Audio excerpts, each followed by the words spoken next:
Good morning everyone, today we're checking out a brand new video from True Green 7 of him making more Pokemon with impossible stats. If you remember, he did something similar to this where he created 6 Pokemon, each one maxed out in only one stat.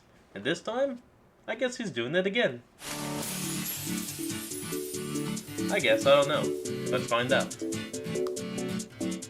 Hey guys, Ron here, and a couple of months ago you guys witnessed the impossible when I made a couple of Pokemon that only had one stat. Trying to conform a new design to some Pokemon stats was fun for us both, so I decided to randomly generate an entire stat spread and create Pokemon based on those stats. I set the limit for each stat to 200 and the limit for the base stat total to be 600. Because legendary Pokemon already have extreme stats and designs, so it wouldn't be too interesting to create a legendary with random stats. Keep in mind, I'm still trying to make these Pokemon fit into the franchise. They'll have crazy stats, but the designs themselves will look like, proper Pokemon. Because it would be too easy and kind of boring if I generated a crazy ass stats, actual in-game designs. Pokemon with like high defense and low speed and just drew a wall. I gotta get creative and clever. I don't want to just make the obvious. I'm sure you and me are gonna have completely different ideas when reacting to the same stats. So leave a like and subscribe if you want to see me do this challenge again. And make sure to check out all the other Fakemon videos I made. But before we begin, with today's sponsor Squarespace, the all-in-one website platform that'll help you build the ideal website possible. Let's generate the stats for the first Pokemon.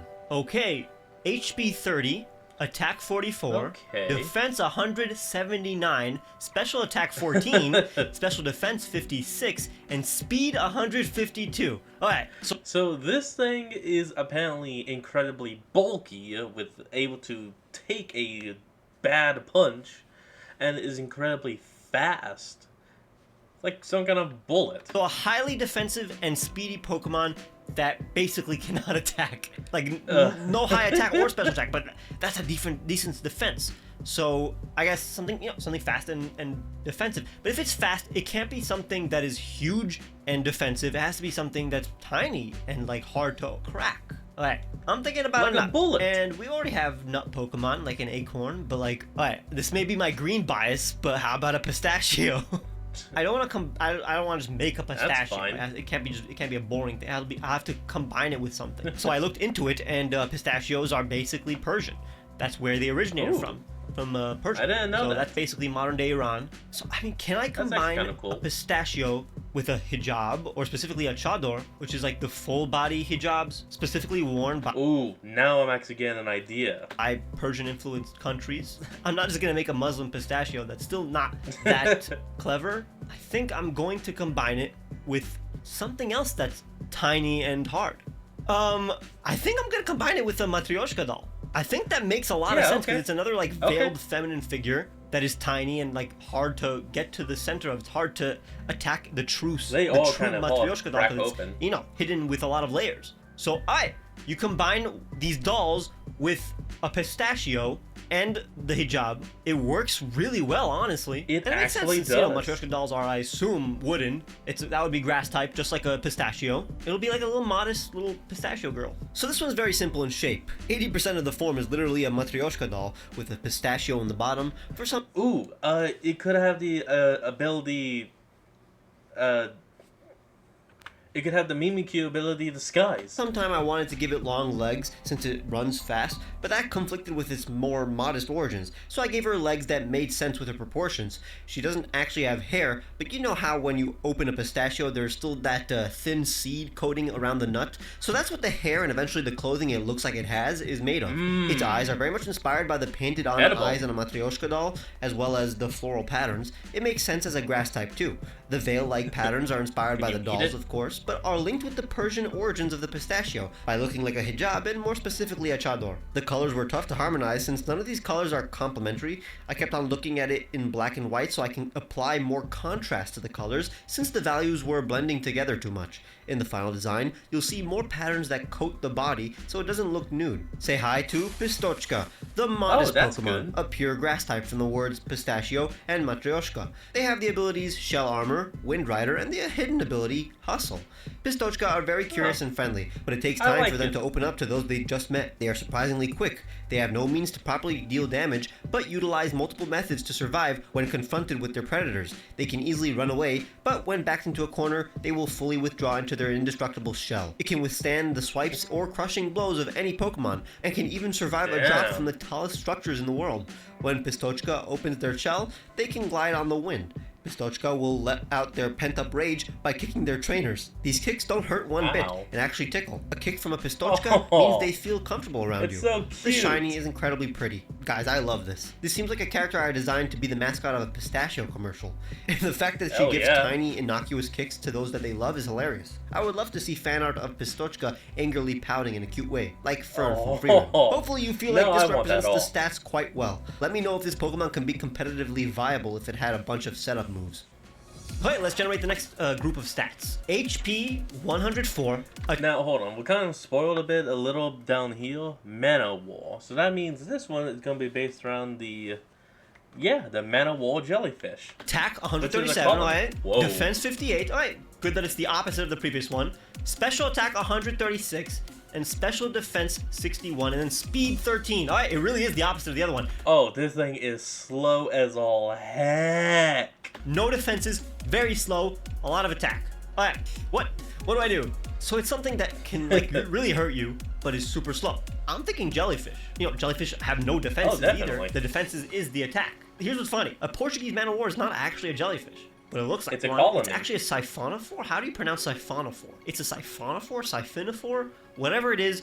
It's an organism that is made up of multiple organisms. There's a lot of creatures like that in the sea, and the Portuguese man. Yeah, the man of war jellyfish is actually made out of like 5 different organisms, but each one is doing a different task. One to move, one to breed, one to swim, one to light, and one to fight. The war is one of them. Oh, I think I know what to combine it with. So it's going to be multiple creatures inside of a creature. So, you know that classic trope of like 2 kids in a trench coat trying to look like an adult man? I mean, man of war. I think that makes sense with what a man of war is, which is, you know, multiple organisms in one animal. That's pretty cool. And it'll just be like multiple Pokemon inside of a water silhouette that looks like a man. That way they have no defenses, but they can attack because they're poisonous and sting, I guess. So I'm taking the gas bag and crest of a Portuguese man of war and making it look slightly more like a head of hair. Inside the structure are 6 single-celled organisms that pilot the water mech. They all have different personalities, with the one at the head being the most serious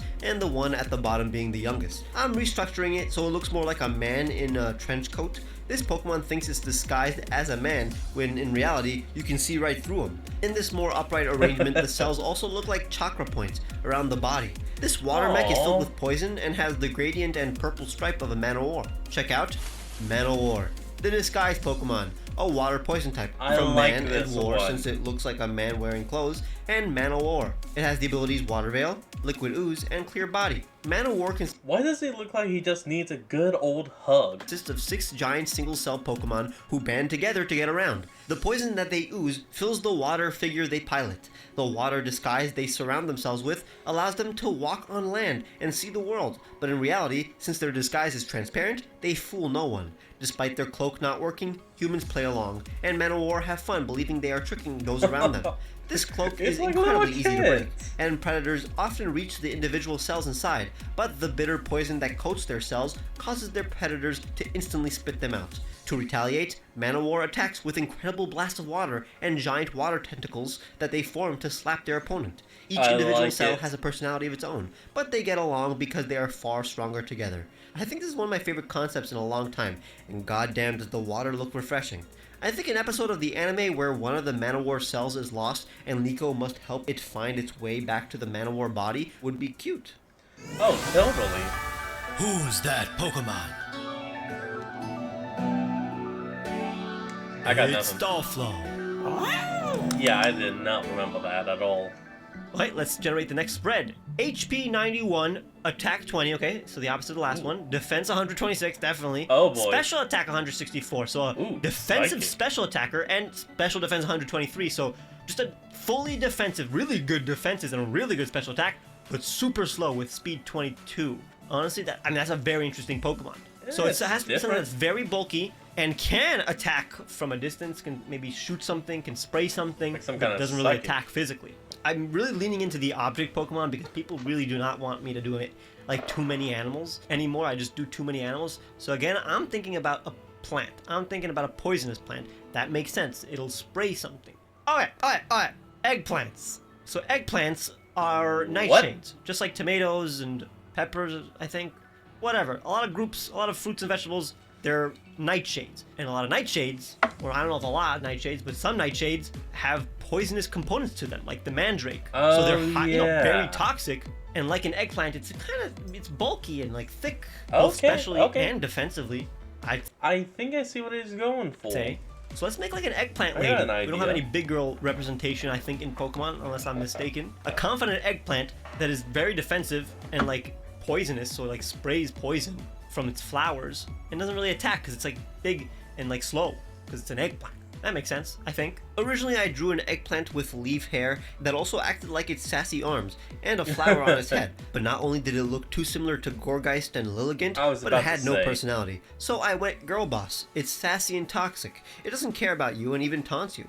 The stem of the eggplant looks like a ponytail and their arms are flat. It looks like it's doing that anime trope with that weird ass laugh that the antagonist woman does. If you know what I'm talking about, you know what I'm talking about, because I'm not going to do that laugh when you guys can't even see me doing the expression. Flowers from which they shoot out poison. It very much has popular girl energy. I gotta make sure that the legs are not too long because it's a slow Pokemon that only uses its legs to barely keep it up on account of her being very, rotund. She's basically skipping while giving you a good old ara ara. Originally I gave her a cat-like mouth too, but changed it last minute.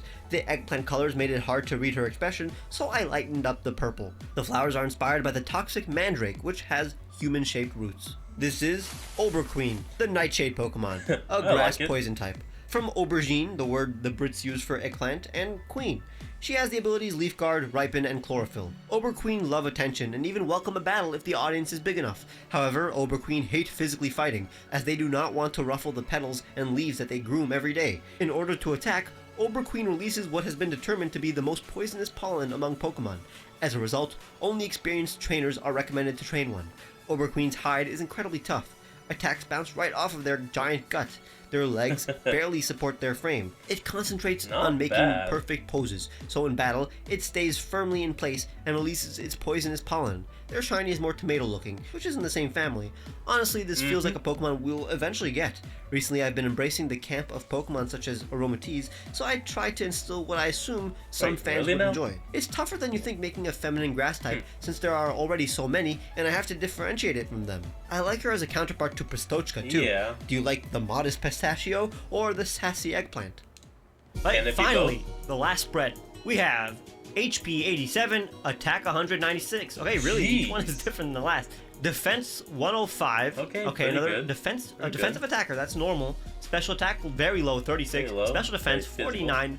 Below Definitely average. physical. Speed 9. So we have a lot of slow Pokemon. This thing cannot I mean, this is relatively easy. It's something that is very strong physically, but not, special, and it's slow.